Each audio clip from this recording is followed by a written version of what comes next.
Thank you very much. Today we are joined by Lisa Langford. She's the Growth and Business Manager at Turn, as well as Gustav Brockhouse. He's the founder of Brockhouse Foundation and a whole range of other businesses too. And today we're going to talk about an amazing story, which is basically how a South African public benefit organization that operates in the fourth industrial revolution space became the go-to resource for the World Health Organization WhatsApp alerts, which is an incredible story, and we've read quite a bit about it. But we felt it's something that the UJ, the University of Johannesburg community will be really interested in, specifically in the context of the fourth industrial revolution. So, Lisa, we're going to start with you. Please tell us a bit more about Turn. Oh, thanks so much, Ray, for the time and effort. So Turn is, as you said, was born out of the Brockhouse Foundation, where we started working on the National Department of Health's Mom Connect program. It was a national scale program, and it was using SMS and USSD to reach pregnant mothers.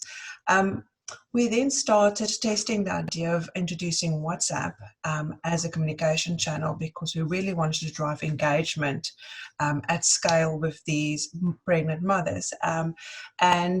So we introduced WhatsApp, and out of that, we actually developed the product, which is now known as Turn. It's a software as a service product, standing on its own two legs. And yes, it is used as a team inbox for the WhatsApp Business API. So it helps impact organizations, non-profit organizations, to connect to the end users using the WhatsApp Business API via a very simple and easy to use user interface. And we hope and kind of encourage social impact organizations to learn as much as possible through our tools that we provide, and then drive change through that. You must have dealt with Facebook quite a bit, and even Mark Zuckerberg announced the launch of the WHO WhatsApp alerts on his own Facebook news feed. What does that feel like to deal with all of these famous people and companies? I think I realized from a personal point of view, we're all human, and we're all trying to make the best outcome of it. And what was amazing working specifically on the World Health Organization program with WhatsApp is that everyone was in it together. There was no egos. There was just everyone was pulling together to make a product and a service launch at a very quick time, in terms of our internal team, but also the external partners we're working. It was a real team effort. Okay, Gustav, if you don't mind, the next question I'm going to direct at you. Please tell us a bit more about the Brockhouse Foundation and the role that your foundation played in the creation of Turn and eventually the WHO WhatsApp alerts. Thanks, Louis. Brockhouse Foundation is a non-profit. We've been working globally to use technology to improve lives. Our background has started about 12, 15 years ago, when we realized you could use the incredible explosion of mobile technology to communicate with end users at scale. So the theory of change has always been, given that we have got this amazing opportunity to communicate with users, how can we use mobile technology to deliver life-saving information? Can we give the right piece of information at the right time to every single person, so they can make better decisions to improve their outcomes in their lives? And over the last couple of years, we've been building technologies such as Mom Connect, where we now have over 80% of mothers registered for life-saving information. And we started out with SMS and USSD. And Brockhouse Foundation was always a non-profit, solely focused on programmatic activities. In other words, how do we work with governments and NGOs to scale their impact? And what we realized is, as we started building out these technologies, there was actually an opportunity to make the technology available to other organizations as well. In other words, not always run the program ourselves, but making these tools available to organizations that work in other verticals. We've always been very focused on health specifically, so MomConnect is a great example, but other health interventions as well.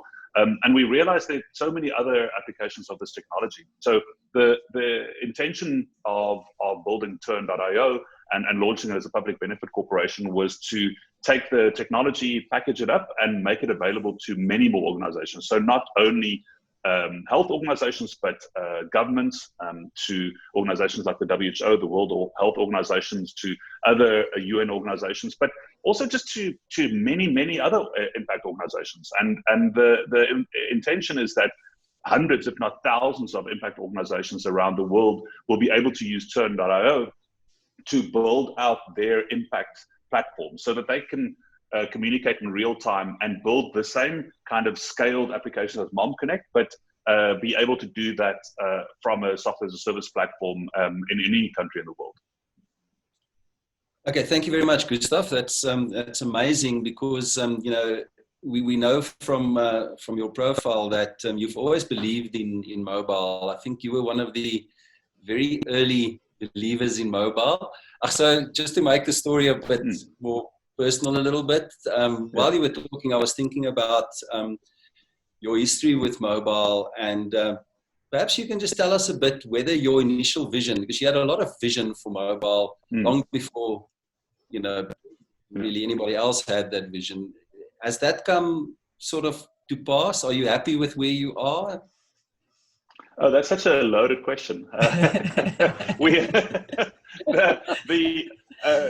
I mean, we've been working, you know, as part of the vision originally. I mean, I think 15 years ago when I started doing mobile, I think that the really interesting thing then of this, I'm lucky enough to be old enough to have gone through 3 big computer revolutions. When I did my undergraduate years, the internet basically launched when I started my first company in 1994. And then the second revolution was mobile. If you think about it, when we started doing the mobile work initially, it was around 2000, 2001. We actually worked together around that time. And Lisa's husband as well, with 5FM, and yourselves with FHM. And I think what was interesting in the second revolution was taking the idea of the internet, but moving it to mobile, so making it more democratic. And I remember, I think when I started doing that in 2001, the mobile penetration in South Africa was around about 10-15%. And if we all remember these ads where these big mobile phones that you had to have a suitcase to carry a mobile phone around with you. And I think the really exciting thing then was that we realized that it's going to be a universal mechanism for communication. And it happened. I mean, this is like, what's this now? Almost 20 years later, we in South Africa have reached 100%.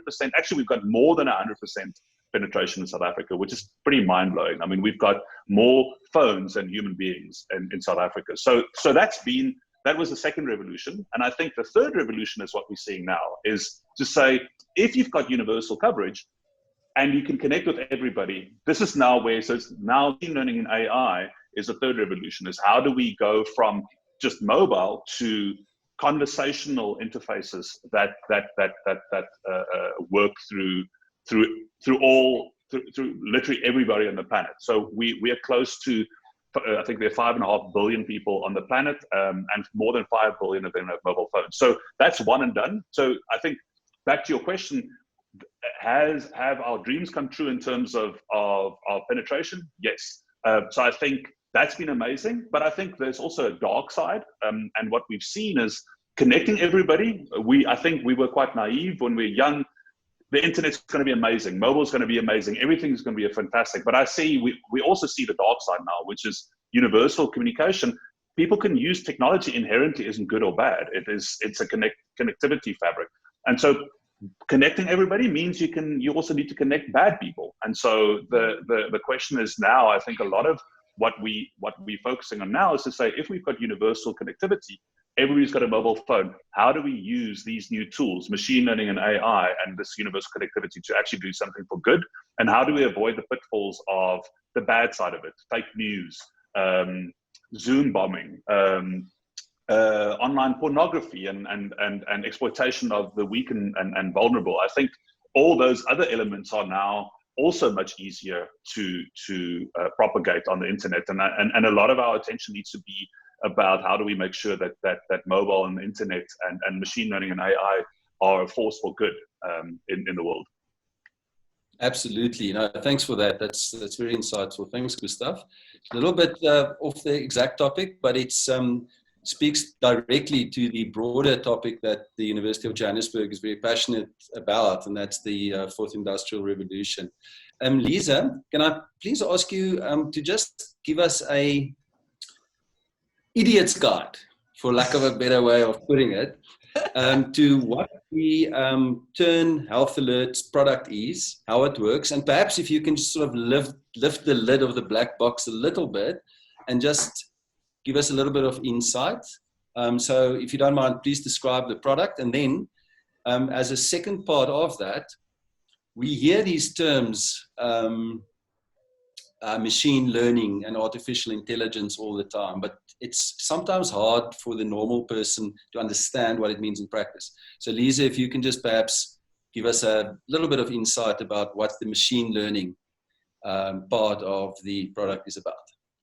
So I'm glad you're saying kind of the normal person's guide, because I'm by no means a machine learning expert. So I will give you the guide for the everyday user to understand. So first of all, starting with Health Alert. Health Alert is a very, and I do refer to as simplistic but yet powerful tool or product that we've built using our Turn software, and it gives you a simple menu item and a menu system to access critical information around COVID-19. Specifically, it started off in South Africa. There was the first one that we launched with the Department of Health.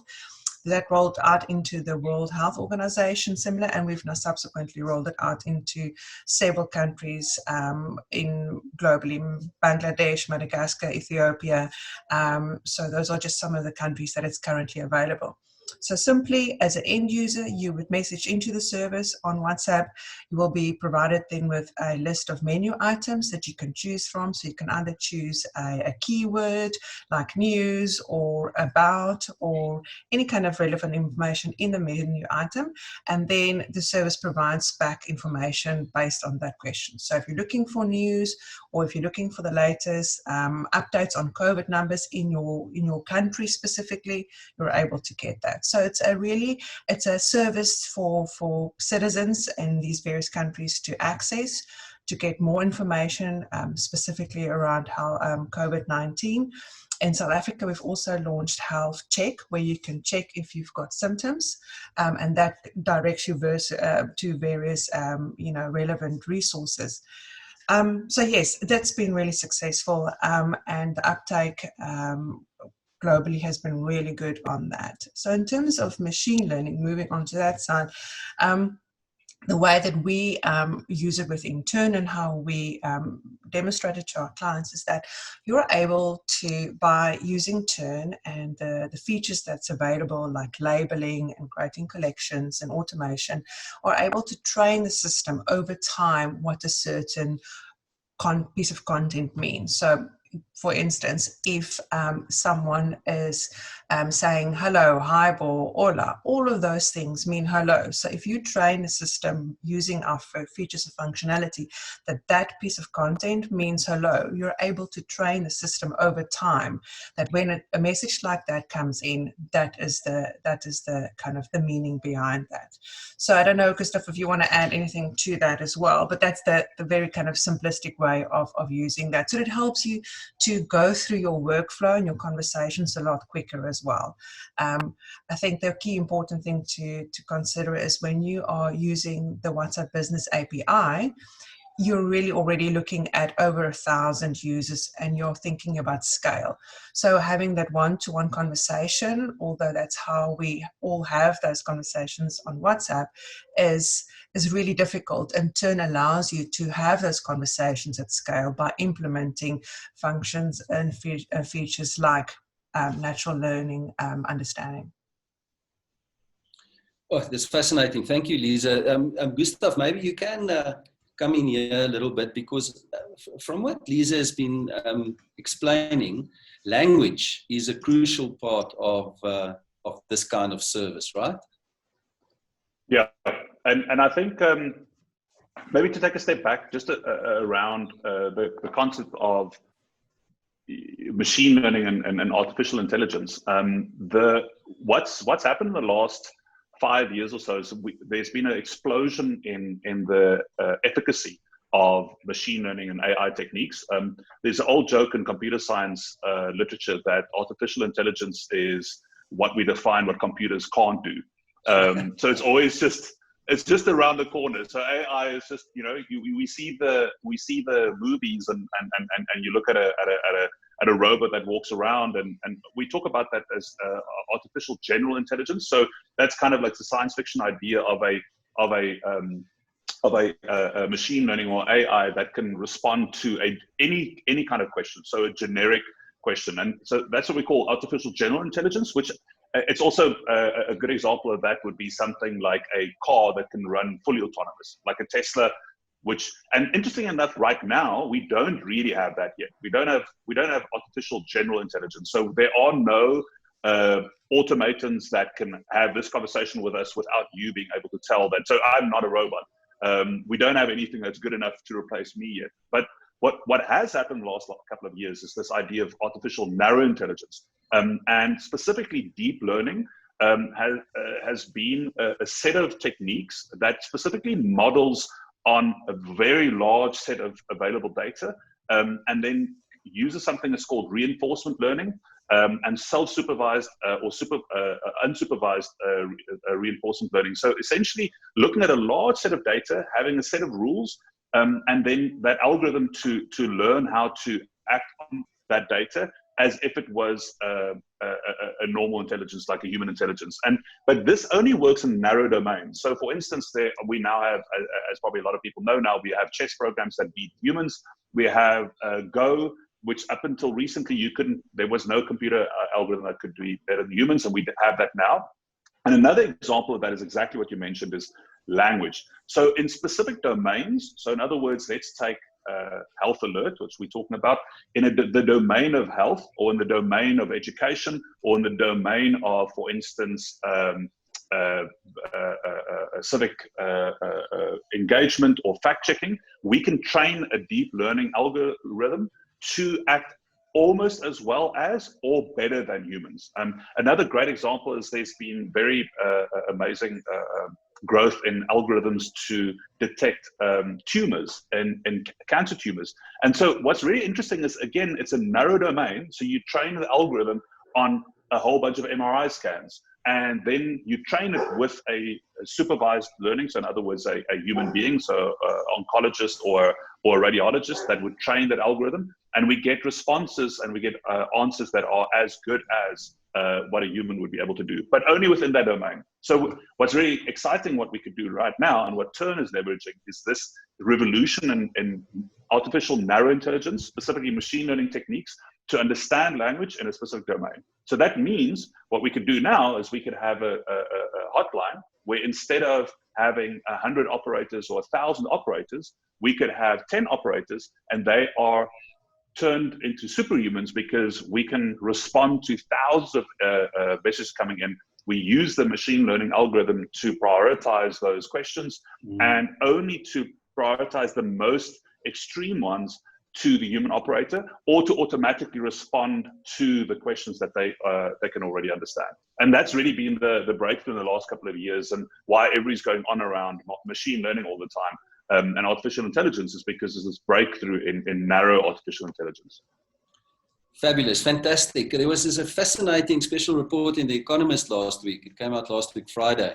Yes. Yes, the limits of AI, yes. It's a fascinating story, but it mentioned some of your examples for the MRI scans that in certain instances, once those algorithms have been trained, they can, in the narrow intelligence as you define it, deliver a better, produce a better result than the human can. Exactly. And I think that example, I'm glad you brought that up. I think that's such a fabulous example of both the the power and the weaknesses of these techniques. So that specific example, when you're looking at an MRI scan, what's so interesting is they train the algorithm on, let's say, 10,000 images. Now, what happens is for you, human, a really interesting example is you could look at an MRI scan, you could flip it around, just turn it around, and now the same human will look at that and misdiagnose that. Just that simple thing, but that's something an algorithm won't do. So that's, I think, what's really interesting is, and of course, the algorithm won't get tired. So you could have a radiologist who's looking at these images, and after the 500th image they're looking at, they might miss something. Or just by it having been turned this way around, they might have a false positive or a false negative. So what's really interesting is that the algorithms can outperform humans in those type of tasks, but they need to be trained on a whole lot of data. But where the algorithms are poor is exactly the example. Like, let's take that same algorithm, now you put it behind the wheel of a Tesla. Tesla drives around, it's fine as long as it sees things exactly the same way.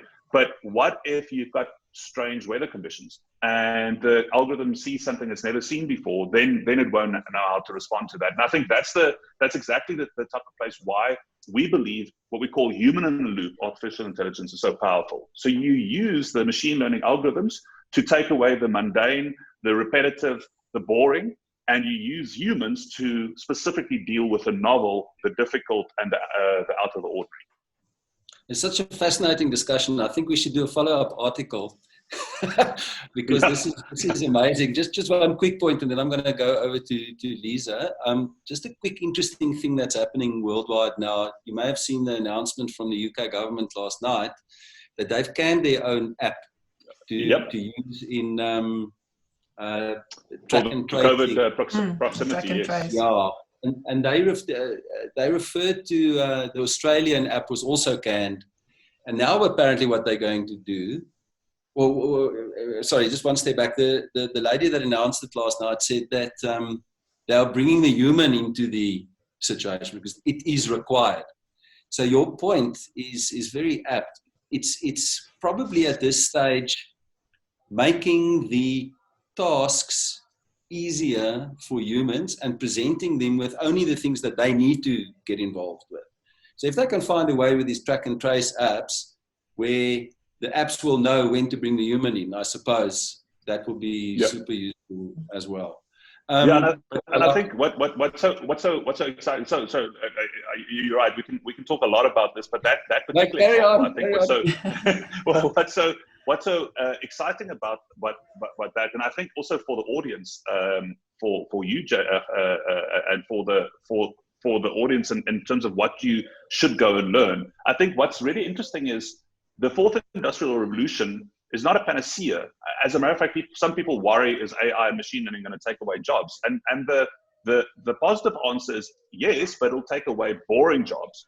But there is an inherent danger there as well. It's like, what it does say is for very repetitive things, we have algorithms that can do that. So the promise here is that it means humans will be relieved of doing repetitive, boring things, but it does mean that we need to train humans to be able to use these incredible processing machines that we have to deal with novelty. And so that means our educational system, the way that we learn, the type of things that aren't so important anymore is to memorize a whole bunch of facts, because that's the type of thing that algorithm can do really well. And pattern matching against things that I've seen before, humans can do very well. FAQs, answering questions that have been answered before, very simple customer service, those type of things, that's going to be automated. But what isn't going to be automated is dealing with novelty, like complex questions. Like for instance, if somebody asks you, I'm halfway through my pregnancy, and I'm HIV positive, and I don't know whether COVID is dangerous or not. And those type of questions with subtle nuances, that's not something that you can hand over to an algorithm to answer. That you do need a human and not necessarily a doctor. It's not that. It's about, can you deal with the novelty of that situation? Very interesting. Lisa, I want to just get back to the language part of the WhatsApp alerts. Tell us a little bit more about how it was possible for you guys to launch the alerts in South Africa. Firstly, I would imagine it was launched probably in English, and then some other South African official languages came to pass. And now, today, I mean, there's, I don't know how many, a huge amount of very, very different languages. So how did you tackle that challenge? I think really for us, the first and most important one is that the information that we needed to provide with the Department of Health and with the World Health Organization needed to be accessible to everyone.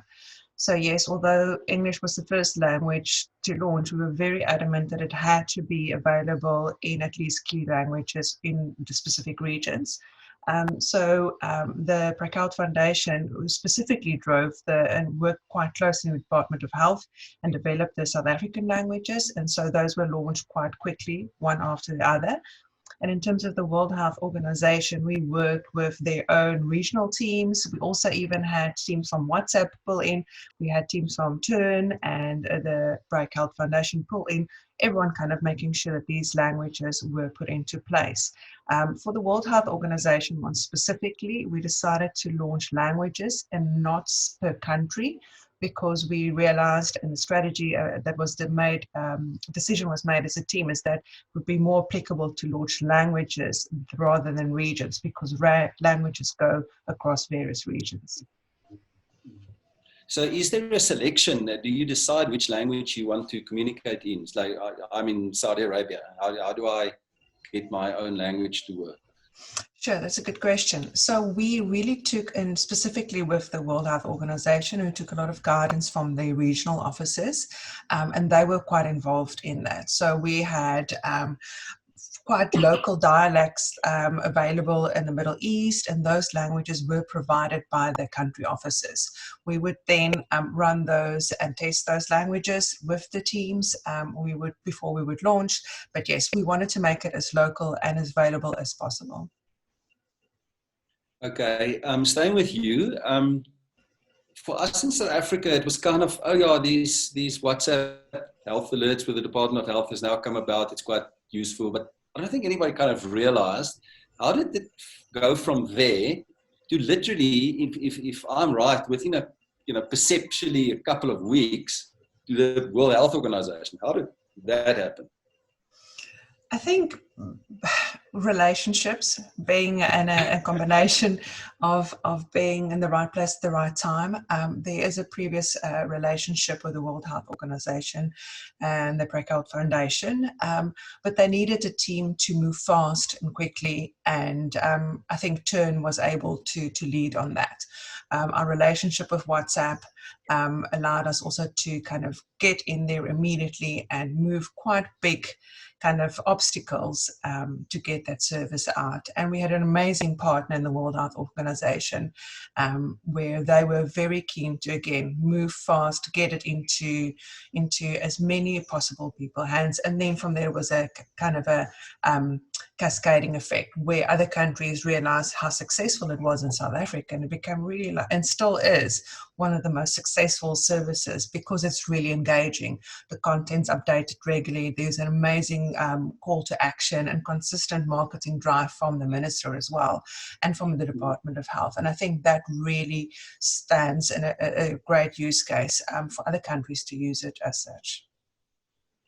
Yeah, that is incredible. So how does it feel in this kind of global pandemic to be part of a solution that originated with South Africans and with many global partners, but one can actually perhaps call this a South African innovation? How does that feel, and what's your opinion about what it says about South Africans, wherever they found themselves in the world, of their ability to operate at such a high level in the fourth industrial revolution? Yeah, I think that's good. Sorry. I think personally, as a South African living in the UK, it just reiterated the fact that we have a solution focused mindset. We see a problem and we find a solution for that. And I think that is for me has always stand true about South Africans in general. And it allowed us to showcase that on a global platform. So I think, our creativity and innovation definitely is something that is now on a global platform, and available for all to access. Gustav? That's amazing. That really is amazing. Congratulations. If I haven't congratulated you yet, but it really is inspiring. I was telling Gustav, I've known him for so many years, Kim and myself, and we've gone through a wide variety of different adventures. And I just kind of sort of half feel proud as well as a South African of what you guys have achieved. So this is really incredible. Gustav, what's your view on South Africans or South Africa and technology? And that's our role. I think it's one of those things where, how do you say it? And I think it's the same thing with COVID-19 and with South Africa in general is what's the joke? Don't let a good crisis go to waste. And I think the COVID-19 pandemic is a crisis, but it is also an opportunity. And in the same way, I think South Africans and South Africa, our greatest weakness, I think one of the big tragedies of South Africa is our immense inequality.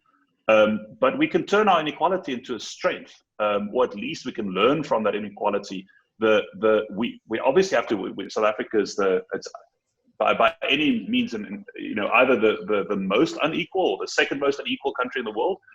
But what that does mean is that we have also great opportunity to do things. And so what is interesting about South Africa is we are a third world country in the sense that we have really poor people, but we're also a first world country in the access to technology. And so we can use that position to be able to innovate. So we have this incredible opportunity to use these new tools. We have immense poverty in South Africa, but we also have 70% smartphone penetration, more than 100% mobile penetration. So we have the opportunity to use these new tools to leapfrog the US and the EU. If you think about it, our Mom Connect, our maternal health program that we launched here, we just now have received interest to launch it in the US. You would not believe it, but our maternal health outcomes in South Africa are no worse than they are in the US.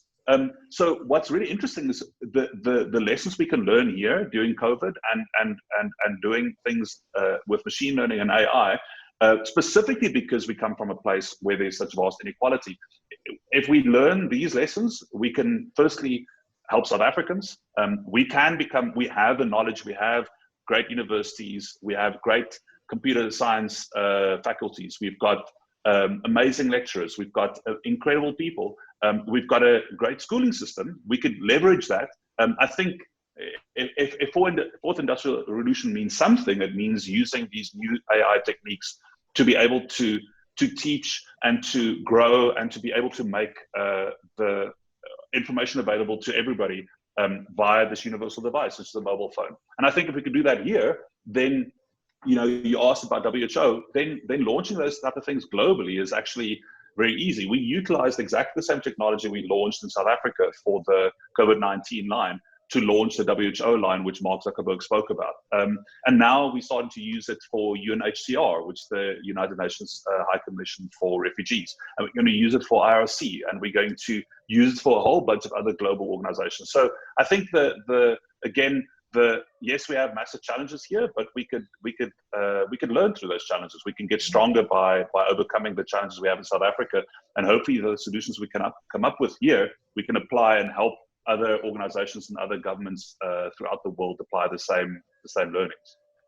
Absolutely, it's incredibly inspiring. But, and I think this is a very important question to ask from what you've said, is somebody or some organization or somewhere, some entity needs to pay for all of this.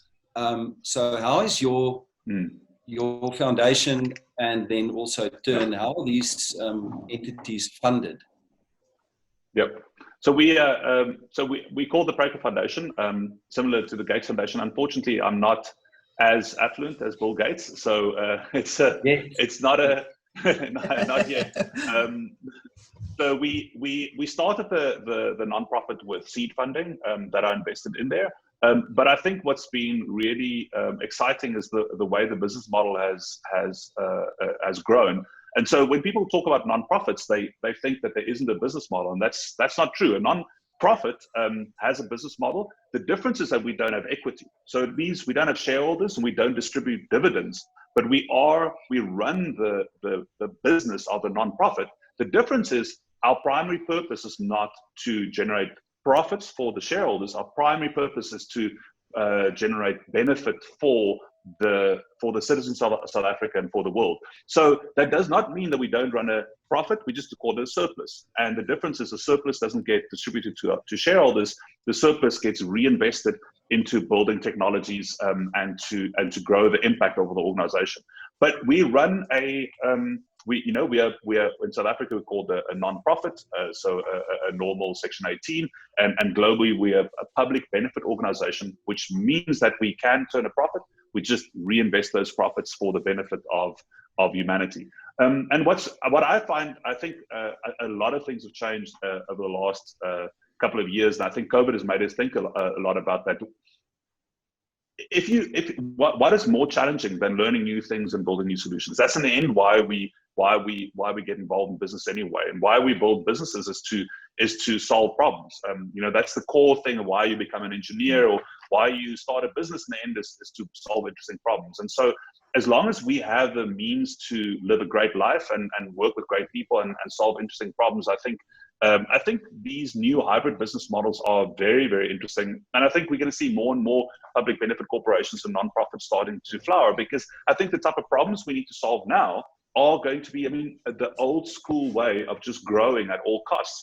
That's going to destroy the planet anyway. So we need to find ways. And I think what's really interesting about COVID-19 is throughout the world, no economy in the world is growing at the moment. So we need to find different ways to grow as human beings. And in the old days, the only way you grew was you had to have a growth rate of 5% or 10%. We need to find different ways to improve lives now, which is going to be more about information and understanding human beings, and not necessarily just about growth at all costs.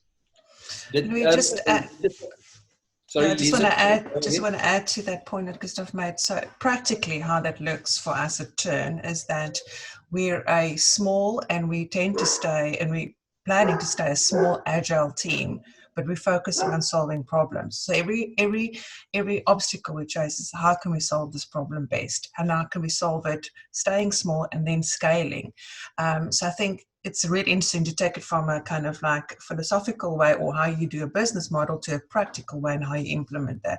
And that's what allowed us to be able to move fast and quickly with launching out the health alert services, because we were a dedicated small team focused on solving problems. Does the World Health Organization pay for this? Is there money that exchanges for this service? No, the way our model works when we work with large NGOs is that the NGOs fund it's a partnership. So they fund, and especially in the time of COVID, what happened is we provided the technology, WhatsApp provided the platform, and WHO provided the content. So it was basically a tripartite alliance to launch the global service. So yes, there's a big investment in the program, but no money changed hand between the partners for the WHO program. That's amazing, Gustav, because what's very interesting about what you and Lisa are saying is that there are new ways and hybrid ways of doing business that's also for the public good. In our research for topics to use for you, Jay, we've done some desk research on what South Africans are doing around the world, and it's incredible. There's a South African guy, Nico Maree, he's the CEO of Wells Fargo Investment Management. They've got something like $560 billion under investment. And I watched a video of his very, very recent video of what's important now in investment management. It's income, growth, and security. But the fourth thing is doing something good with my money. And that's amazing. So the idea of having a fourth leg of investment being doing good. A few years ago, you wouldn't have heard that. So it's a very interesting space to be. Lisa, we've touched on it a little bit, but what are you guys busy with now? What's on the horizon for Turn? Wow, sure, quite a lot. We are currently have partnerships and customers in India, Africa. We are looking really strongly and working strongly to broaden our footprint into Latin America as well. So I think for us, is to get Turn in the hands of those impact teams that need to reach the customers and the end users on WhatsApp. We also running it across various verticals, so right through from agriculture to mental health to health to financial literacy. For us, it's really key that as many possible people have the way and the channel to communicate to the end users and have engaging conversations. Cool, amazing. And Gustav, from your perspective for Brockhouse Foundation, anything that you can share with us that you're busy with right now that we don't know about? Yeah. Well, there are two really exciting things going on. The one is we are a little bit of a sneak peek. We're going to be announcing in about a week's time that we'll be launching something called the Chat for Impact Accelerator. What we've realized is that there are many organizations that could use AI, machine learning, and chat technologies to have impact. And when I say impact, I don't mean nonprofit.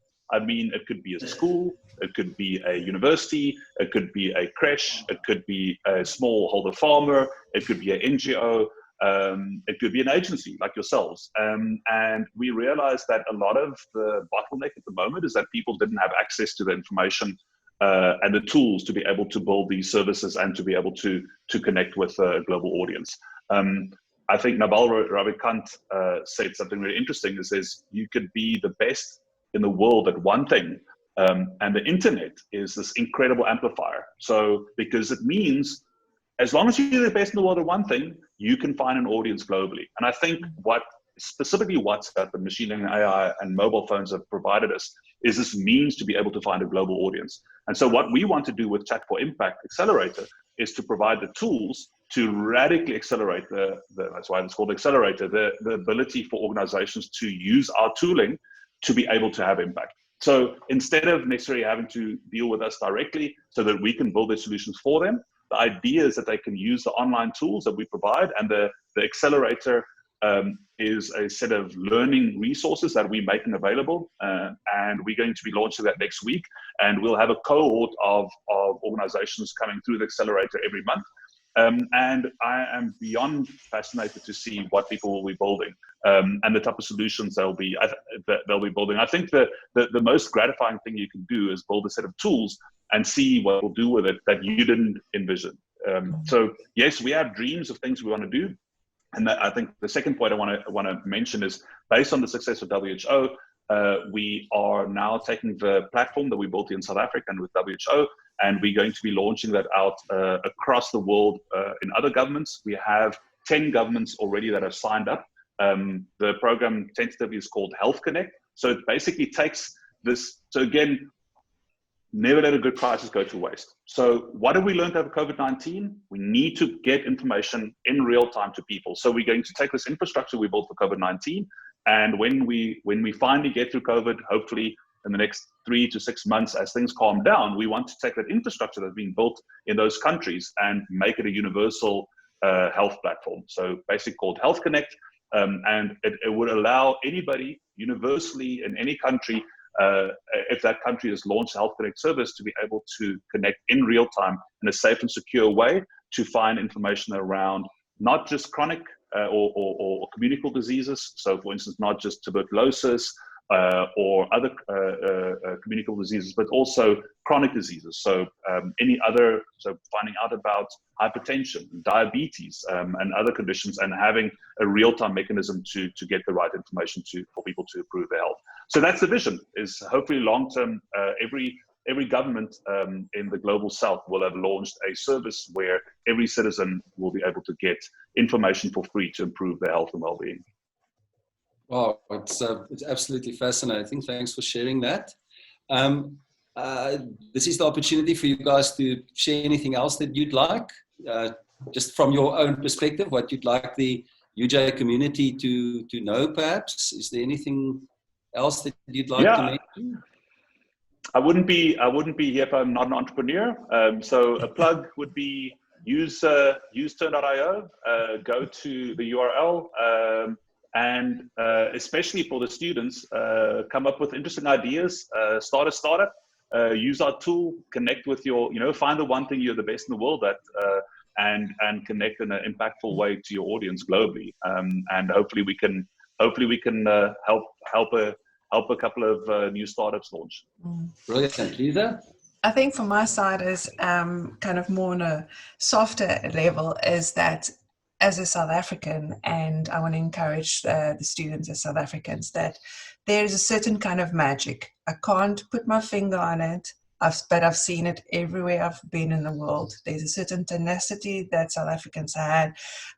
It's intertwined with creativity, solutions seeking. Use that to your advantage, because that really, without a doubt, puts you apart from everyone else in the world. It's something that people internationally are mesmerized with, and it surprises people, and it puts you in good stead. So yeah, the world is your oyster, and don't stand back for anything else.